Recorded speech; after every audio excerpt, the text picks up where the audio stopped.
저는 이번 두 번의 TV 토론을 겪으면서 너무나도 당황했습니다.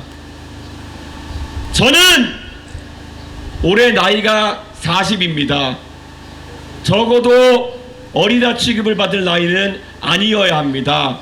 왜냐? 대한민국의 평균 연령이 44세, 45세쯤 됩니다.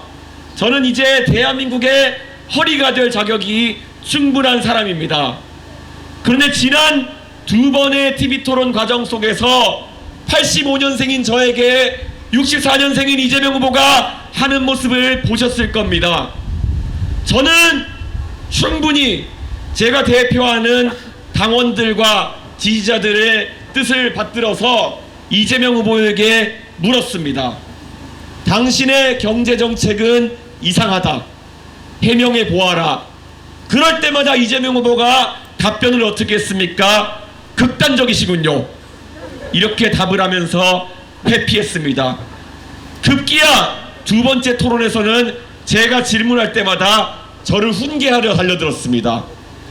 이게 지금 대한민국의 대통령이 되겠다는 사람이 대한민국의 허리가 될 나이를 된 이준석 개인에게도 할 수 없는 행동인 것입니다.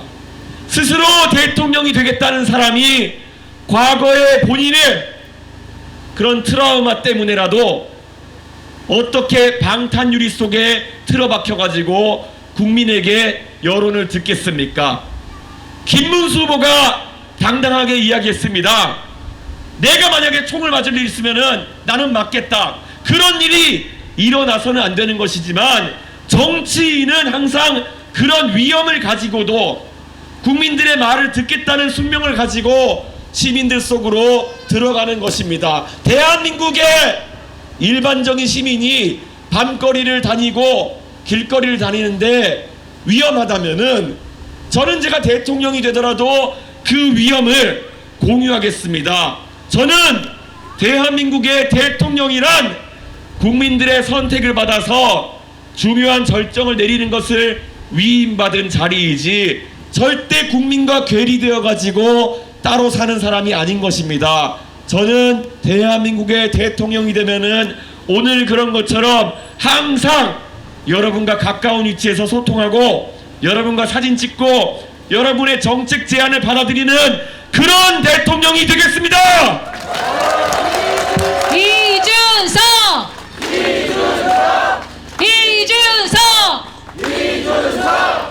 과학기술 우리가 아무리 강조해도 부족함이 없습니다. 앞으로 이 과학기술 패권 경쟁에서 뒤처진 나라는 산업도 발달하지 못할 것이요 미래 경쟁에서 빠지게 될 것입니다. 그래서 저는 AI 산업을 발전시키기 위해서는 교육에 대한 무한한 투자가 필요하다. 규제를 덜어내야 된다. 만약에 실리콘밸리에서 할 수 있는 사업이라고 한다면 대한민국의 테헤란노와 가산 디지털 단지 판교밸리에서도 할 수 있어야 된다. 규제를 없앨 것을 주장하면서 규제 기준 국가제를 이야기합니다. 그런데 이재명 후보는 뜬금없이 100조 투자하겠다 이런 이야기를 합니다. 우리가 가계부를 써봐도 우리가 한 달 정산하고 나면은 절대 100단위로 떨어지지 않습니다. 몇천원 몇만원 단위로 알뜰살뜰하게 써야 되는 것이 우리의 가계부입니다. 그래서 덜렁 100조 이야기하길래 제가 국민을 대표해서 TV 토론 자리에서 물었습니다. 100조 도대체 어디에 쓰겠다는 거냐 이렇게 물었는데 이재명 후보 빙빙 돌리더니 답변을 사실상 하지 않았습니다. 국민 여러분 100조면 어떤 돈입니까? 우리나라 인구 5천만 한 사람당 200만원 가까운 돈입니다. 4인 가족이면 800만원 가까운 돈입니다. 그 돈을 AI 어쩌고 하면 쓰겠다고 하는데 어떻게 똑부러지게 대충 어떻게 쓰인다조차 설명 못한단 말입니까? 이거 이재명 후보 제가 괜히 물어본 게 아닙니다. 어떻게 대통령 후보로 나와 있다는 분이 대장동이다, 백현동이다, 위례동이다, 성남FC다 돈과 관련된 문제 때문에 그렇게 많은 재판을 받고 있으면서 걱정하는 국민들의 질문을 대신했더니 똑바로 답을 못합니까? 이 돈이 많이 투입되는 곳에는 꾼들이 꼬이게 마련입니다. 기획서 한 장 들고 다니면서 내가 AI니 뭐니 한다 이러면서 나라 돈 빼가려는 사람들 얼마나 많은지 우리 국민들 알고 계시지 않습니까?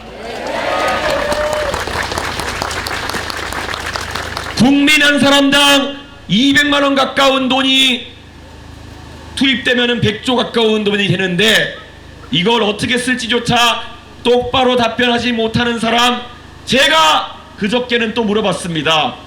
간병비를 건강보험료에서 지원하겠다고 하는데 간병비 총액은 한 15조 된다. 어떻게 지원하겠다는 거냐? 이미 2033년 되면은 마이너스 30조, 적자가 30조 나겠다고 예고되어 있는데 당신은 어떻게 간병비 지원하겠다는 거냐? 이재명 후보의 답변 정말 가관이었습니다. 얼버무리기, 훈계하기, 이것으로 일관했던 것입니다.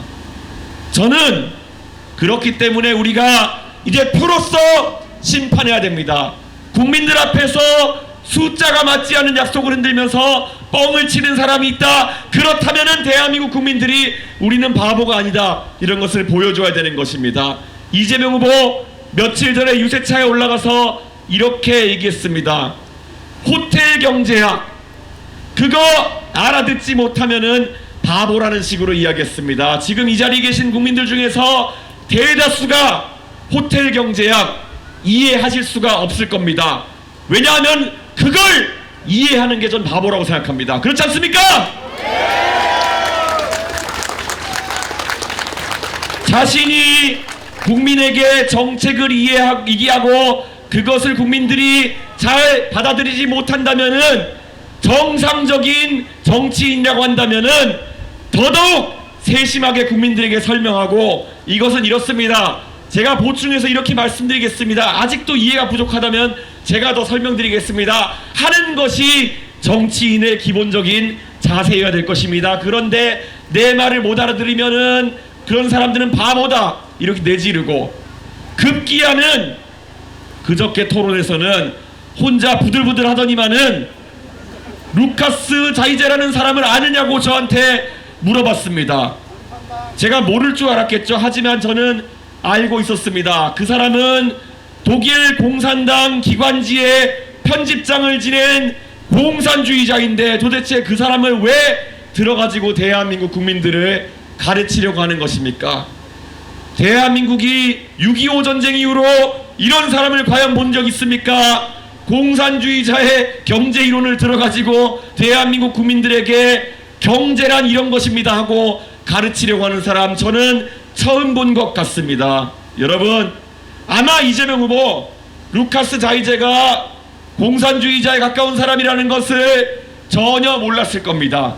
대충 어디 인터넷 검색해 보다가 본인의 호텔 경제학이랑 비슷한 얘기를 찾으니까 기뻐가지고 TV 토론장에 들고 나왔다가 본인이 졸지에 공산주의자의 생각을 추종한다는 것을 온 국민에게 자랑스럽게 얘기하고 말았습니다. 제가 이 이야기를 말씀드리는 것은 이재명 후보가 멍청하다는 것을 조롱하기 위해서 하는 것이 아닙니다. 왜냐? 그저께 있었던 그 사건은 대한민국 대통령 선거에서 있었던 일이기 때문에 찰나에 이재명의 망신으로 끝날 뿐이지만은, 만약에 이재명이라는 사람이 이런 이론을 가지고 국제 무대에 가가지고 다른 나라 사람들에게 경제를 가르치겠다 이런 식으로 했으면은 집에서 세던 바가지 밖에 가서 세는 것이요, 대한민국을 대표해서 망신살이 뻗치는 것입니다. 그런 일은 막아야 되지 않겠습니까, 여러분?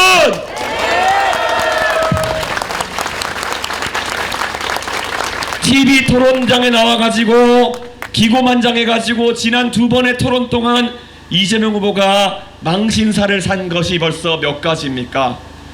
트럼프 대통령, 그분 똑똑한 분입니다. 그분 미국의 아이비리그 유펜에서 경영학을 공부했던 사람입니다. 그 사람한테 가가지고 이재명 후보가 어설픈 호텔 경제학으로 트럼프에게 경제를 가르치려 하다가 망신 사는 모습 우리는 볼 수가 없습니다. 그걸 묵인해서는 안 되는 겁니다. 그런데 이재명이란 사람은 기고만장하기 때문에 뽑히면 그런 사고를 치고 말 것입니다. 그 다음에 만약에 트럼프랑 협상이 잘 안 되면은 어떻게 하겠습니까? 국내에서 하던 대로 하겠습니까? 개딸들한테 트럼프 대통령 전화번호 가르쳐주고 폭탄 문자 보내라고 할 겁니까? 그런 식으로 대한민국에 외교를 할 수는 없지 않습니까? 트럼프 대통령한테 적어도 지성을 바탕으로 대한민국의 국익과 미국의 국익을 들어가지고 조곤조곤 설명할 수 있는 그런 대한민국의 대통령이 필요한 것 아니겠습니까? 누군간 얘기합니다. 대한민국 대통령이 영어를 잘하는 것이 뭐 그렇게 중요한가? 물론 정상회담, 정상들과의 대화에서는 영어를 쓰지 않을 겁니다. 가서 통역을 두고 이야기하면은 적당히 할 수 있을 겁니다. 그런데 제가 한 가지 묻고 싶습니다. 저는 대한민국의 외교라는 것은 단순히 이제 정상회담을 넘어서야 된다, 그런 생각을 합니다. 이준석이 대통령이 된다면 국민 여러분께서는 한 번도 보지 못한 대통령의 세일즈 외교를 보게 될 것입니다. 저는 미국에서 컴퓨터 과학과 경제학을 공부한 사람입니다. 지금 당장 실리콘밸리에 가도 저랑 동문수학한 친구들이 실리콘밸리의 주요 IT 기업의 관리자로 있습니다. 가장 대표적인 예로 페이스북, 그 창업자 중에서 더스틴 모스코비츠나 아니면 또 앤드류 맥컬럼, 이런 사람들은 과거에 저랑 같이 하버드 대학교에서 컴퓨터 고치는 아르바이트를 같이 했던 사이입니다. 물론 그들과 최근에 연락이 긴밀하진 않았지만은 가서 얘기할 수 있습니다. 나 너희랑 같이 컴퓨터 고치던 이준석이야. 예, 얘기할 수 있는 겁니다. 그리고 뉴욕에 가도 저랑 같이 동문수학했던 친구들, 주요 투자은행에서 지금 중요한 역할을 맡아서 일하고 있습니다. 여러분, 이준석이 대통령이 되는 세상을 한번 꿈꿔봐 주십시오. 저는 제가 미국에 출장을 가게 되면 정상회담으로 가든지 제가 꼭 시간을 내가지고 미국의 방송에도 출연할 수 있습니다.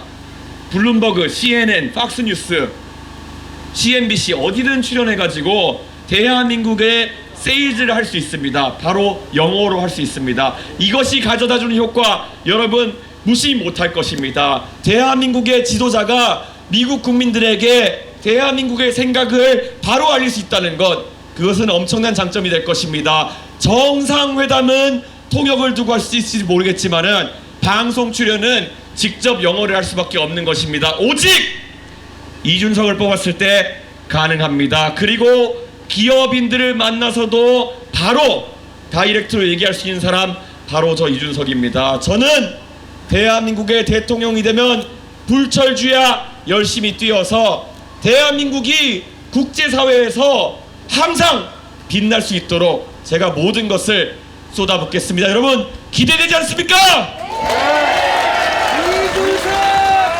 이준석!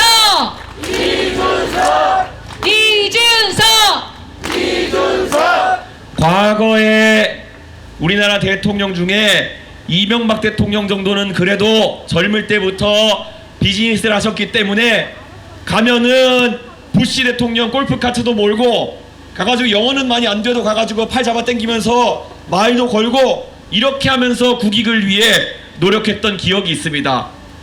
그런데 우리 문재인 대통령 기억해 보시면은 가셔가지고 외교 현장에서 꾸벅꾸벅이 졸다가 이렇게 나오신 적도 있었던 거로 기억하고, 윤석열 대통령은 심지어 가서 바이든 대통령 면전에서 몇 마디 못하다가 내려오면서 바이든 욕하다 걸린 거 아닙니까 여러분?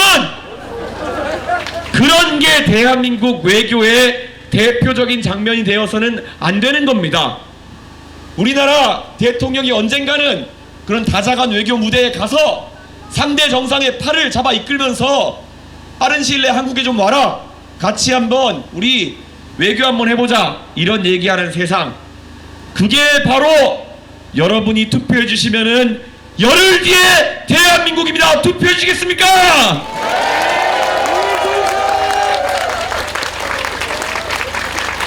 요즘 들어서 제가 저랑 경쟁하고 있는 김문수 후보님, 이재명 후보 이렇게 보면은 참 깝깝합니다. 저도 나름 제 첫 대선 도전이고 이번에 당선돼야 되는데 옆에 경쟁하시는 분들 보니까 제가 도저히 왜 이런 분들과 경쟁하고 있나 하는 생각이 들기도 합니다. 당장 나와 있는 후보들 중에서 왜 저만 전과가 없습니까? 물론 우리 김문수 후보님 민주화 운동, 노동운동 과정 속에서 몇 가지 전과가 생긴 건 알고 있습니다. 그런데 방역수칙 위반을 왜 하셨습니까? 그리고 또 우리 이재명 후보님, 거기는 민주화 운동도 안 하신 것 같아요. 그런데 왜 이렇게 자잘한 전과가 많습니까? 음주운전부터 시작해가지고 검사 사칭 사건에는 왜 껴 계십니까? 무고는 또 왜 껴 계십니까? 저는 이런 것들을 보면서 깝깝합니다. 대한민국의 국민들이 적어도 대한민국의 대통령을 뽑는다는 것은 지도자를 뽑는 것이고 나중에 자라나는 우리 아이들에게 이야기할 수 있어야 될 거 아닙니까? 야, 나중에 자라가지고 우리 대통령만큼 되라, 이런 얘기 하려면은 반듯하게 우리가 자랑할 수 있는 사람이 대통령 돼야 되는 거 아니겠습니까? 주변에 만약에 아직까지 고민하고 계신 분이 계시다면은 이거 한번 물어봐 주십시오. 본인들의 아들, 딸, 손자, 손녀들에게 나중에 이재명처럼 살아라, 이런 이야기 할 수 있겠습니까? 그럼 안 되지.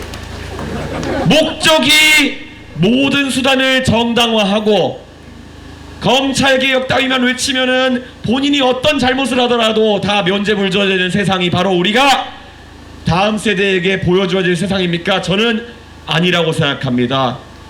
얼마 전까지 윤석열 대통령을 옹호하면서 그 정권의 장관으로 계시다가 바로 대선 후보가 되어가지고는 아직까지도 전광훈 목사나 윤석열 대통령과 깔끔한 단절을 하지 못하는 후보가 대한민국의 계엄 이후의 대통령이 된다면은 우리가 과연 민주주의가 회복되었다는 말을 할 수 있겠습니까, 여러분? 이번 선거에서 우리는 이제 소거법을 쓸 수 있습니다. 계엄에 찬동했던 세력 안 됩니다. 40여 년 만에 계엄을 발동한 소위 내란 세력 절대 집권해서는 안 됩니다. 하지만 돈 퍼주겠다고 하면서 재원 마련 대책 하나도 없는 우리나라에 30여 년 만에 IMF와도 같은 환란을 가져올 만한 환란 세력도 절대 집권해서는 안 됩니다. 내란 세력을 상징하는 김문수 후보와 환란을 획책하고 있다고 제가 이야기하는 이재명 후보, 둘 다 선택지에서 지워야 될 때가 왔습니다. 그러면 남아있는 후보는 이준석이다. 여러분 동의하십니까?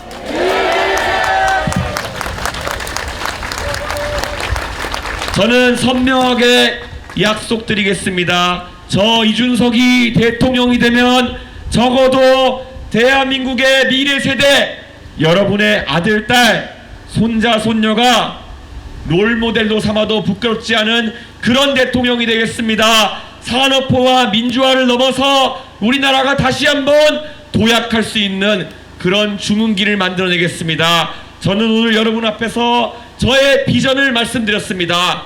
꼭 오늘 여러분 주변에 10사람에게만 이 이야기를 전해주십시오. 그리고 그 10분에게 또다시 10사람에게 전해달라고 말씀해 주십시오. 그렇게 되면 대한민국은 이틀 3일 뒤에도 많이 변해 있을 겁니다. 여러분, 동탄의 기적이라는 것이 별것이 아닙니다. 동탄에 사는 젊은 세대가 대한민국의 미래를 걱정해서 뽑아 올린 것이 이준석이라면은 이번 대통령 선거에서도 젊은 세대가 주축이 되어서 우리는 빨간색과 파란색의 양자택일을 더 이상 강요받지 않겠다는 것을 보여주셔야 합니다. 저 이준석 앞으로 선명하게 좌도 우도 아니고 앞으로 가는 길이 우리의 선택이 되어야 한다는 것을 목 놓아 외치겠습니다. 여러분 함께 해주시겠습니까?